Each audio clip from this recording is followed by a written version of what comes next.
On parlait du dialogue de réconciliation nationale au Tchad qui va se tenir le 20 août à venir.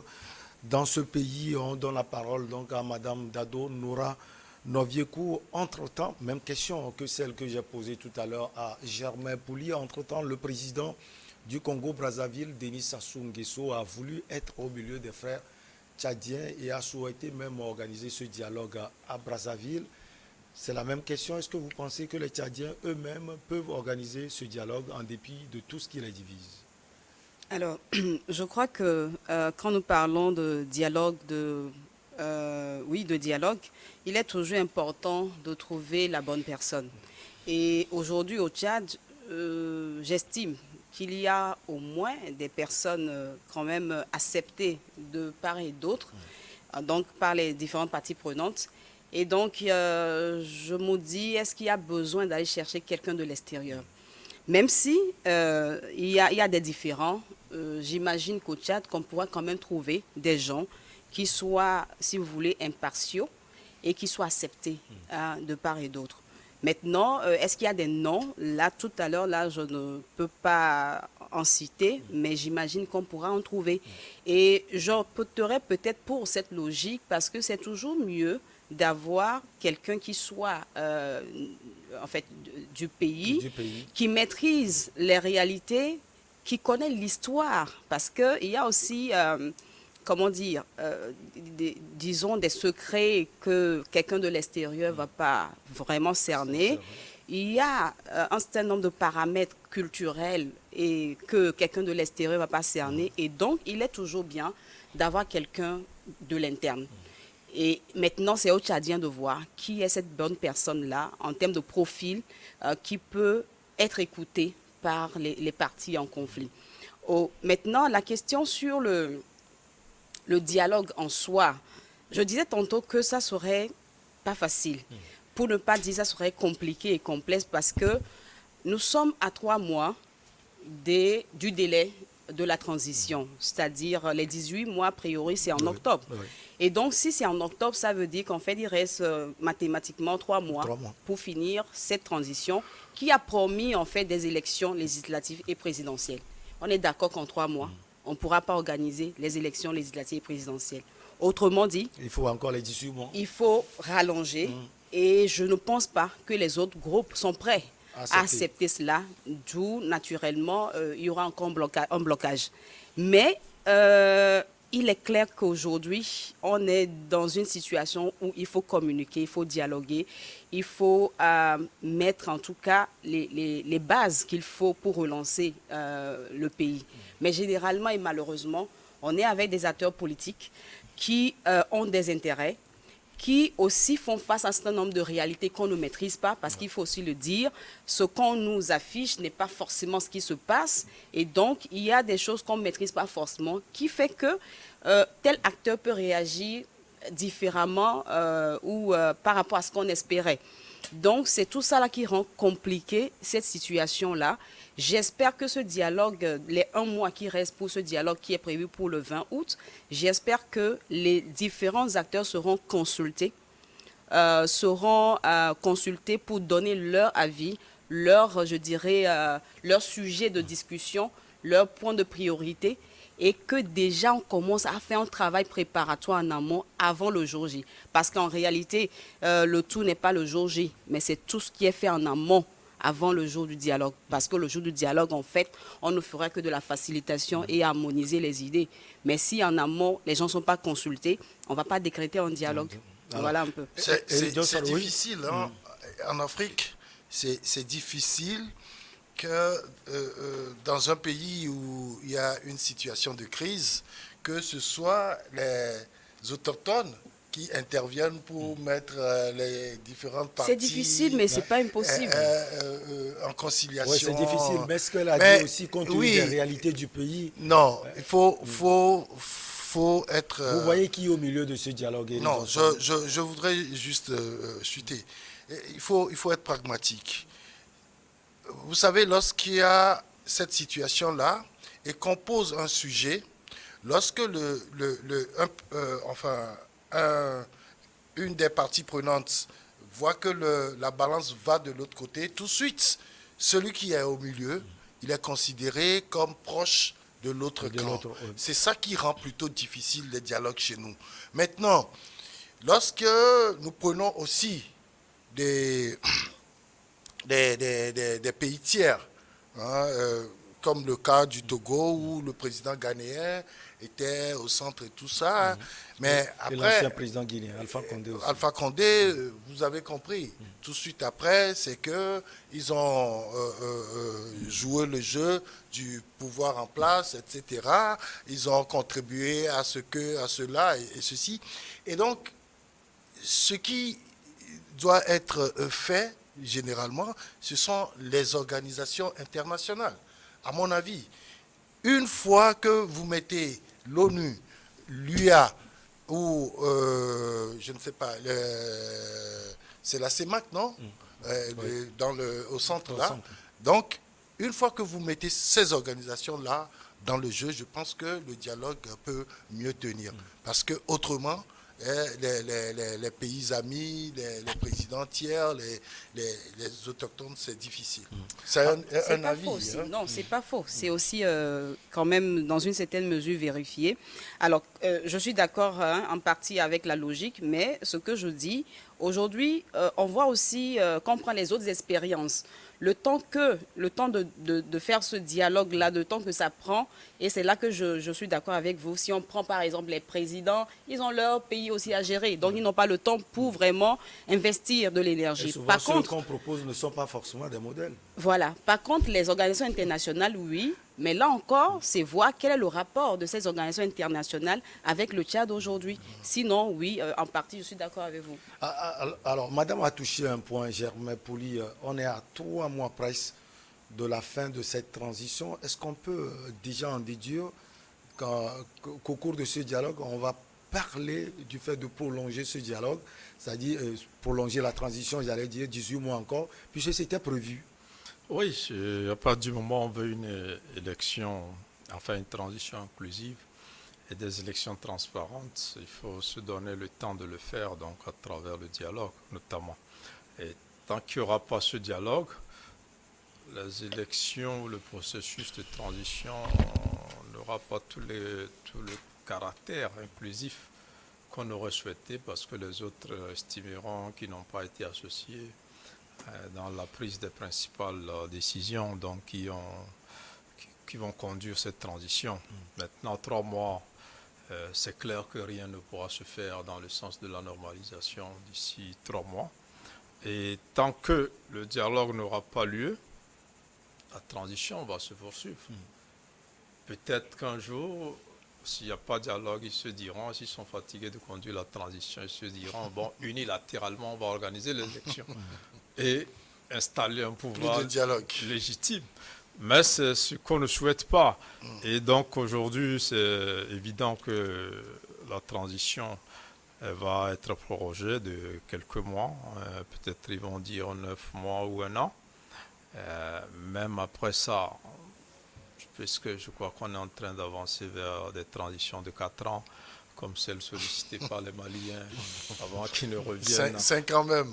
Avant qu'ils ne un mandat reviennent présidentiel en transition. Après avoir passé presque 2 ans, ce qui revient pratiquement aux 4 ans. Donc les transitions, on l'a vu dur, même dans notre pays aussi, on a vu un peu de transitions qui se donnaient 6 ou 9 mois. Après, on a vu que on a dû prolonger. Mais en même temps, sur la médiation, j'aimerais dire un petit mot. On a vu ici, une fois la francophonie venir pour la médiation, l'opposition a chassé la francophonie, en tout cas le représentant. La CEDEAO y était. Là aussi, la facilitation n'a pas abouti. Quand les gens se cachent derrière le médiateur, ou quand, comme Eric le disait, on prend le médiateur comme il est proche de tel proche d'un camp, les dialogues ne vont jamais aboutir. On a vu en RDC, on avait un compatriote, personne, Edem Kodjo, qui allait, il s'est cassé la tête là-bas, mais il n'a pas réussi. Mais en même temps, ce qu'elle disait qui est important, il faut que nos pays songent à résoudre les crises en interne avec les acteurs.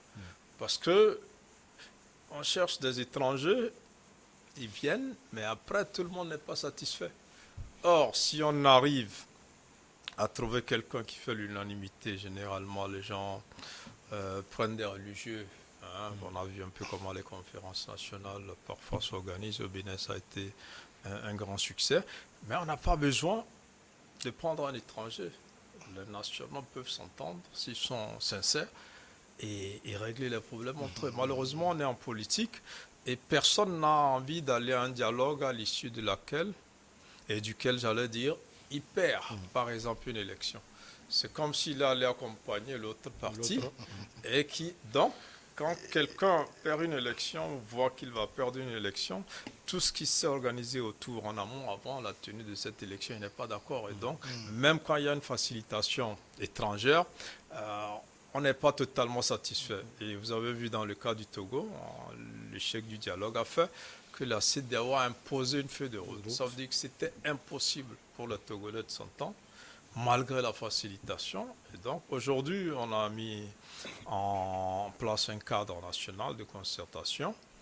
Et les acteurs qui sont là se félicitent en disant que c'est la première fois qu'ils s'entendent sur des sujets sans la présence d'un médiateur international. Ça veut dire que c'est déjà un début. Ouais. Ça veut dire qu'on peut, si on a la volonté, voilà, faire des choses. Donc, je pense que ce qu'ils disaient tous les deux, l'un dans l'autre, quand même, ces deux positions sur lesquelles il faut pouvoir revenir. Aujourd'hui, il faut pouvoir compter sur les volontés en interne pour régler nous-mêmes le problème. Vous avez vu Doumbia en Guinée, lui n'a aucune envie d'une facilitation. C'est plutôt l'opposition qui lui impose une facilitation. Il estime que les Guinéens peuvent régler leurs problèmes entre eux. Ce qui n'est pas mauvais. Après, certains se disant on ne se fait pas trop confiance, on a besoin d'un témoin, on a besoin de quelqu'un qui ne sort pas du pays pour accompagner les pourparlers, et donc on rentre dedans. Mais vous verrez que généralement et partout, le travail de cette facilitation-là n'est pas du tout aisé et ça prend beaucoup de temps. Dans le cas du Tchad, le Qatar s'est prêté. Mais je ne pense pas qu'en août, ils vont pouvoir régler le problème parce que quand on voit les exigences des partis, et surtout des groupes politiques, je ne pense même pas qu'en cette année 2020, 2022, j'allais dire, ils peuvent régler donc tous les points de divergence. Au Mali, les autorités ont suspendu jeudi 14 juillet toutes les rotations des contingents militaires et policiers de la mission des Nations Unies au Mali, MINUSMA, y compris celles déjà programmées ou annoncées, a déclaré le ministre des Affaires étrangères dans un communiqué.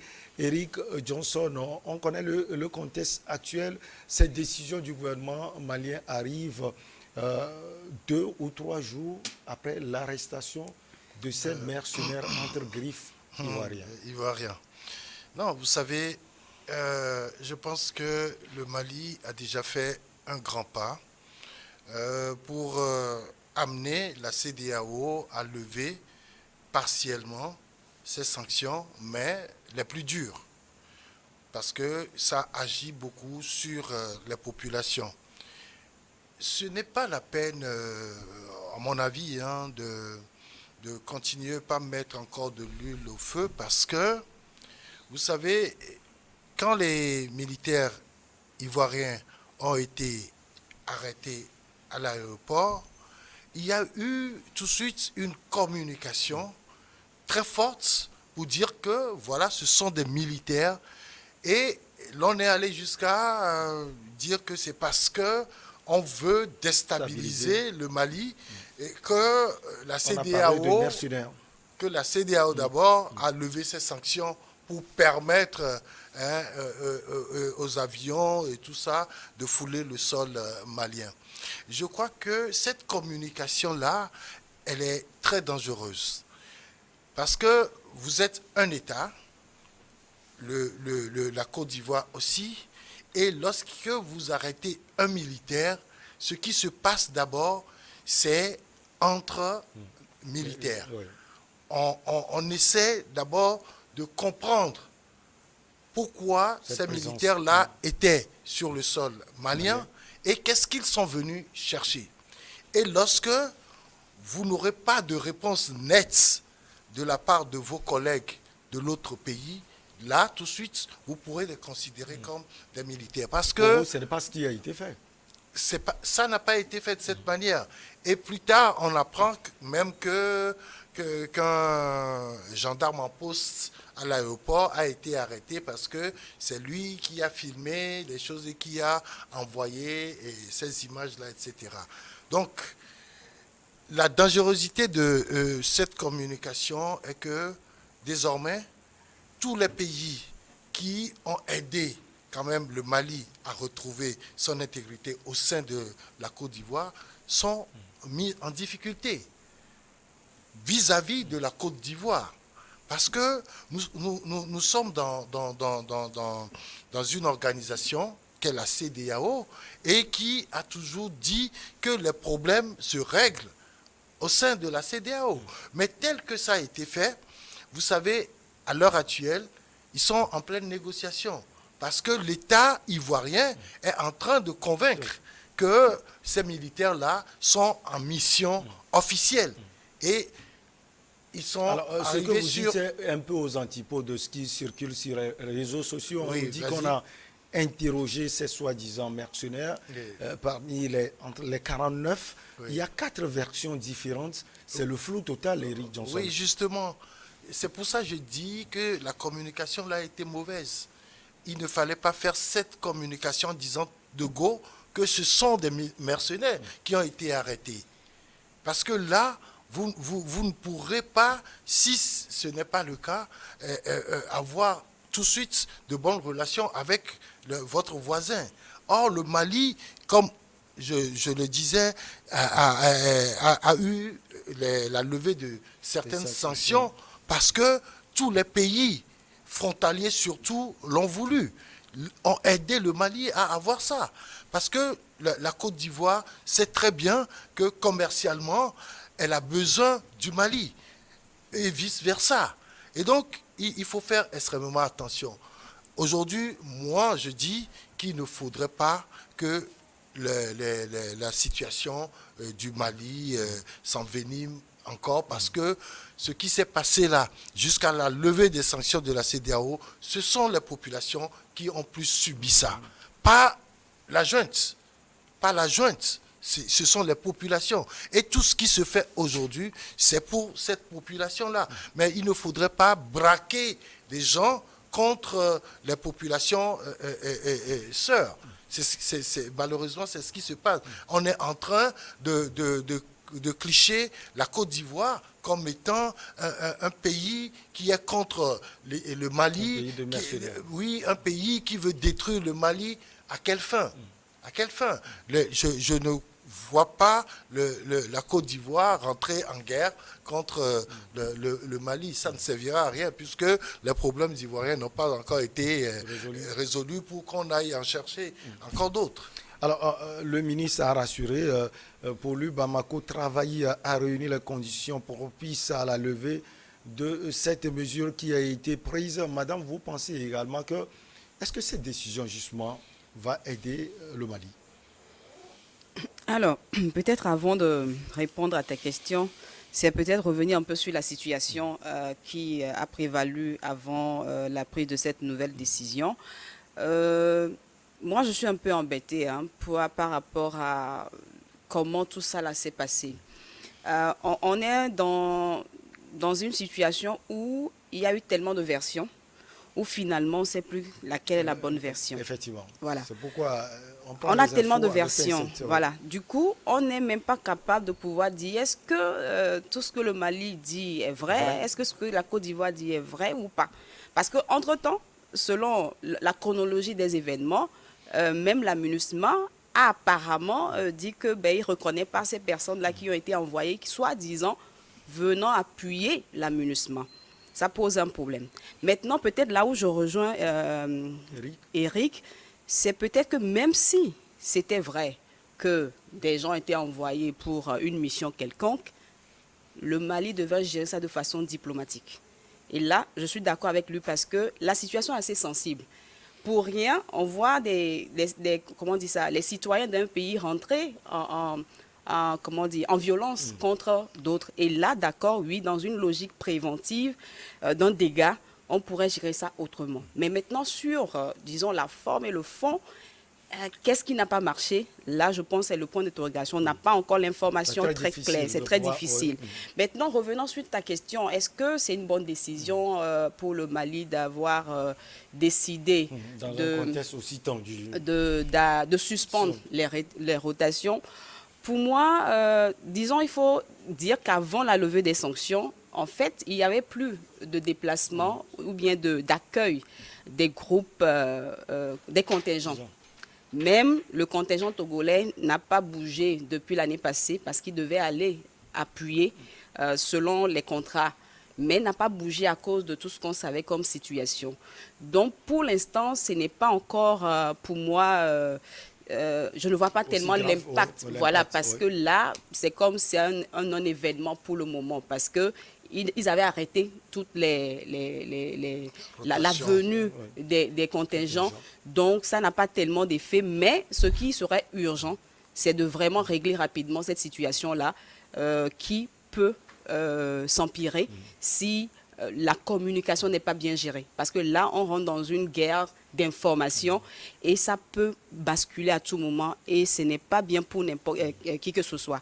Donc, il y a un travail à faire pour régler cette situation de façon apaisée et trouver quand même, en tout cas, situer les responsabilités. Parce que quand même, ce n'est pas la première fois que les gens débarquent à l'aéroport de Bamako. Donc, il y a quand même un souci autour de cette situation-là. Maintenant, qu'est-ce qui s'est réellement passé? Je pense que vous et moi ici, on n'a pas encore l'information. Et surtout, surtout que pour atterrir sur un territoire, vous avez, d'où vous quittez, un plan de vol. Et donc, si ce vol-là n'a pas été accepté à atterrir, cet avion-là n'a pas été accepté à atterrir à l'aéroport de Bamako, cela ne se ferait pas. Est-ce qu'on a forcé la mer à l'atterrissage? Tout ça, c'est des choses qu'il faut, qu'il faut analyser pour comprendre un peu la situation. Moi, je dis tout simplement, quand le Mali décide d'arrêter de suspendre toutes les rotations des contingents de MINUSMA, c'est tout à fait logique. Parce que aujourd'hui, le Mali veut voir clair, veut faire cavalier seul pour savoir ce qui se passe autour de lui. Il est sorti du G5 Sahel. Ça fait autant de décisions. Voilà. Et donc, le Mali veut aller voir ce qui se passe pour pouvoir prendre d'autres décisions. Je vais rectifier, cette décision est arrivée 4 jours après l'interpellation de ces mercenaires entre griffes ivoiriens. Même question à vous, est-ce que cette décision va avantager Bamako? Bon, de toute façon, sans que les nouvelles autorités maliennes sont en train de faire la rupture avec ce qui se faisait avant.